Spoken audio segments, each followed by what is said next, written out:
কিন্তু যখন শুনি আগে সংস্কার পরে নির্বাচন, এ যেন মনে হয় শেখ হাসিনার সেই কথারই প্রতিধ্বনি যে আগে উন্নয়ন পরে গণতন্ত্র। এই আন্দোলনের পরিপ্রেক্ষিতে অন্তর্বর্তীকালীন সরকার প্রতিষ্ঠিত হয়েছে। সব গণতন্ত্রকামী রাজনৈতিক দল সেই সরকারকে সমর্থন দিয়েছে। কিন্তু বন্ধুরা আমার, জনপ্রত্যাশা, জনগণের প্রত্যাশা এই সরকার নিরপেক্ষতার সাথে দায়িত্ব পালন করবে। এই সরকার গণতন্ত্রকে শক্তিশালী করার জন্য সকল পদক্ষেপ গ্রহণ করবে। কিন্তু যখন শুনি আগে সংস্কার পরে নির্বাচন, এ যেন মনে হয় শেখ হাসিনার সেই কথারই প্রতিধ্বনি যে আগে উন্নয়ন পরে গণতন্ত্র।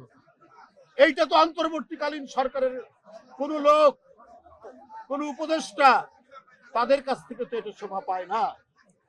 বন্ধুরা আমার, যে গণতন্ত্রের জন্য, যে অবাধ সুষ্ঠু নির্বাচনের জন্য 16 বছর ধরে এদেশের গণতন্ত্রকামী মানুষ, জনগণ অপেক্ষা করেছে, লড়াই করেছে, রক্ত ঝরিয়েছে, নিজের জীবন উৎসর্গ করেছে, সেই অবাধ সুষ্ঠু নির্বাচন নিয়ে এত দ্বিধা কেন, এত গড়িমসি কেন?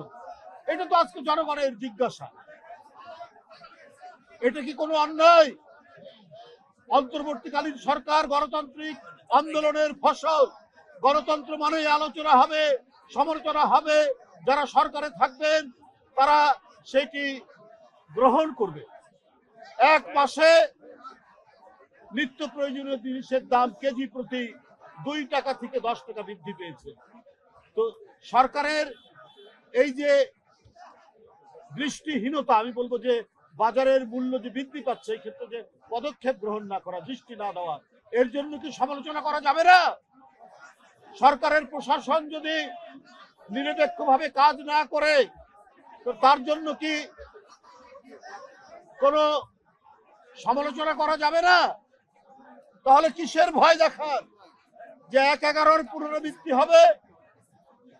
আমরা সকল ঘটনা অতিক্রম করে বুক চিতিয়ে লড়াইয়ের রাজপথে বছরের পর বছর আমরা থেকেছি। কোনটাকে সমর্থন করতে হবে আর কোনটাকে নয়, আর কোন বিষয়ে কথা বলতে হবে, এটি কি আজকে উপদেষ্টারা দেশের প্রাজ্ঞ বিজ্ঞ রাজনীতিবিদদেরকে শেখাবে? আমাদের সকল আস্থা তো আপনাদের উপর দেওয়া হয়েছে, কিন্তু আমাদের কথা হলো গরিমসি কেন? কেন ডেডলাইন নেই? কেন হাসিনার কথার পুনরাবৃত্তি হবে যে আগে সংস্কার পরে নির্বাচন? হাসিনার মতো আগে উন্নয়ন পরে গণতন্ত্র? আমরা তো এই কথা শুনতে চাই না। আরে সংস্কার তো হচ্ছে একটা চলমান প্রক্রিয়া, যুগের পর যুগ চলতে পারে সংস্কার, নানা কারণেই নতুন নতুন সংস্কার হতে পারে। কিন্তু আপনি গণতন্ত্রের যে প্রক্রিয়া, গণতন্ত্রের যে প্রবাহমানতা, এটাকে আপনি আটকে রাখবেন কেন? এটার জন্য তো গণতন্ত্র মানে মানুষ, পলিটিক্যাল ডেভেলপমেন্ট সবগুলোই তো হচ্ছে নির্ভর করে আপনি গণতান্ত্রিক প্রক্রিয়া কতটুকু চালু করেছেন, সেটির উপর আপনার ইয়ে করবেন। আপনার যে প্রশাসন, এই আন্দোলনের পর এখনো 70% মানুষ আওয়ামী লীগের দোষর, ফ্যাসিস্টদের দোষর, তারাই দেশ চালাচ্ছে। যারা বঞ্চিত হয়েছেন তাদের হয়তো কয়েকজনকে আপনারা প্রমোশন দিয়েছেন, কিন্তু তাদেরকে কোনো গুরুত্বপূর্ণ পদে দেননি।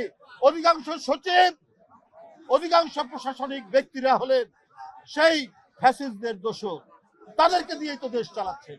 তাহলে আপনার জিনিসপত্রের দাম কমবে কি করে? কি করে আইন শৃঙ্খলা আপনি নিয়ন্ত্রণ করবেন? কারণ ওরাই তো আপনার বিভিন্ন জায়গায় ঘাটতি বেড়ে আছে, কিন্তু তাদের বিরুদ্ধে আপনারা কোনো পদক্ষেপ নিচ্ছেন না। আজকে চুরি ডাকাতি বেড়ে গেছে, আজকে খুন জখম বেড়ে গেছে। কেন বেড়েছে? কারণ ওই দোসররা আপনার রন্ধ্রে রন্ধ্রে তারা আছে। তাহলে আজকে তাদেরকে দিয়ে আপনি জরিপ করাবেন। ব্যুরো অফ স্ট্যাটিস্টিক্স সরকারি সংস্থা, তাদেরকে দিয়ে নাকি জরিপ করাচ্ছেন।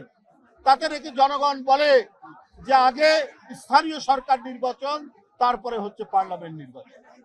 আপনি যদি সরকারি সংস্থাকে দিয়ে করেন, ওরা তো সরকারের মুখ চেয়েই কথা বলবে। কিন্তু আপনি আপামর জনসাধারণের সাথে কথা বলেন, তারা কি চায় দেখেন। যে জিনিসটি আজকে 16 বছর 1.5 যুগ বন্ধ, আজকে জনগণরা ভোট দিতে পারে না, আজকে জনগণরা ভোট দিয়ে তাদের নিজের মতো সরকার গঠন করতে পারে না, সেইটাকে বাদ দিয়ে আপনারা ব্যুরো অফ স্ট্যাটিস্টিক্স দিয়ে আপনারা জরিপ করাচ্ছেন যে আগে স্থানীয় সরকার নির্বাচন তারপর পার্লামেন্ট নির্বাচন। এগুলো মানুষের কাছে নানা প্রশ্ন দেখা দিচ্ছে, এগুলোর দিকে দৃষ্টি দেন। আপনাদের আচরণ যদি নিরপেক্ষ না হয়, আমরা তো এও শুনছি যে সরকারের ভেতর থেকে কেউ কেউ রাজনৈতিক দল গঠন করার চেষ্টা করছে, তাহলে তো সরকারের নিরপেক্ষতা নিয়ে জনগণ প্রশ্ন করতেই পারে, মানুষ প্রশ্ন করতেই পারে। যদি এই কথাগুলো আসে তাহলে তো অন্যান্য রাজনৈতিক দল যারা গণতন্ত্রের জন্য আন্দোলন করেছে তারা মনে করবে অন্তর্বর্তীকালীন সরকার কোন ধরনের একটা মাস্টার প্ল্যানের মধ্যে অন্তর্ভুক্ত রয়েছে।